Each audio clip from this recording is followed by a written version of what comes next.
Hola, entonces ahora sí comenzamos con los ejemplos. El primer ejemplo dice encontrar la resistencia total, la corriente y el voltaje en cada una de las resistencias del circuito de la figura. De la figura esta es un circuito serie precisamente. Aquí tenemos los valores de cada una de las resistencias, 82, 22, 15 y 10 ohms para acá, desde R1 hasta R4. Tenemos el voltaje de la fuente que serían 25 volts. Entonces vamos a sacar la resistencia total, que ya haciendo la suma de todos esos valores nos da 129 ohms.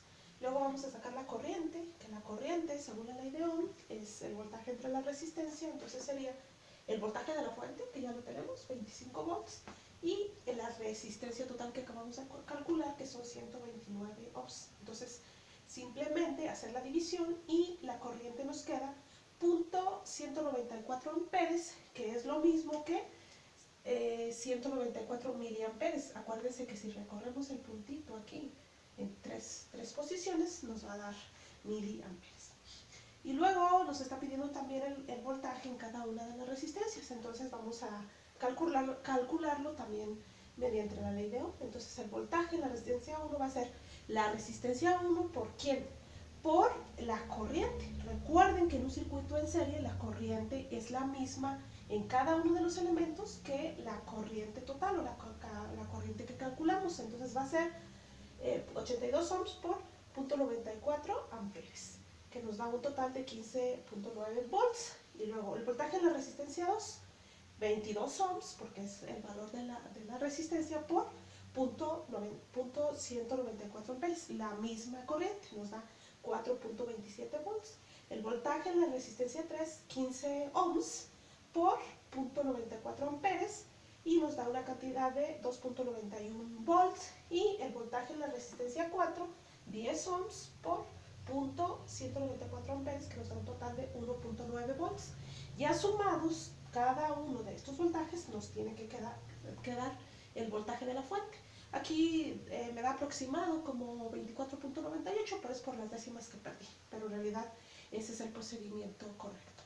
Luego vamos al ejemplo 2, que es un circuito paralelo. Dice calcular la resistencia total, la corriente total y la corriente en cada una de las resistencias. Entonces vamos a hacer nuestro procedimiento. Entonces, la resistencia total, ¿cómo la vamos a calcular? Recuerden que tenemos una fórmula para calcular esa resistencia total, ustedes ya la saben, que es, viene en la teoría anterior, 1 entre resistencia 1 más 1 entre resistencia 2 más las resistencias que haya. Entonces, va a ser 1 entre 100 más 1 entre 47 más 1 entre 22. Aquí omití el símbolo de Ohm para ahorrarme un poco de tiempo, pero es así.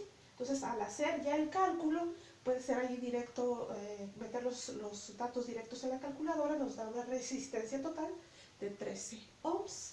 Y luego, ¿qué nos están pidiendo? La corriente y total, la corriente total. Entonces, la corriente hay que calcularla como con la ley de voltaje entre resistencia. Ya tenemos el voltaje de la fuente, que son 12 volts. Ya tenemos la resistencia total, que son 13 ohms. Entonces, ¿qué hacemos? La división. 12 volts entre 13 ohms, que nos da .923 amperes o 923 miliamperes. Y luego, la corriente en cada uno de los elementos. Entonces, la corriente, en este caso, la resistencia 1, va a ser 12 volts entre 100 ohms. ¿Por qué 12 volts? Porque es el voltaje de la fuente.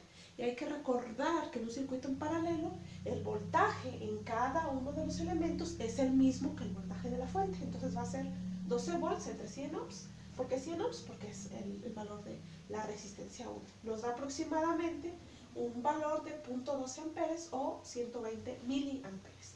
Y luego, la corriente en la resistencia 2, el mismo procedimiento.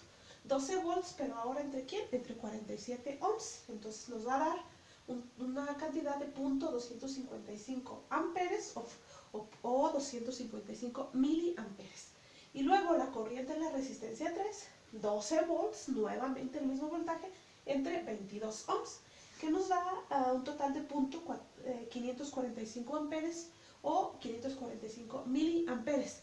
Al hacer la suma de este resultado, de este y de este, nos tiene que dar la corriente total, en este caso 923 amperes. Eso les toca comprobarlo a ustedes. pero en realidad los procesos para un circuito serie y un circuito paralelo así sencillos son estos. Espero que le hayan entendido o que hayan recordado en su caso.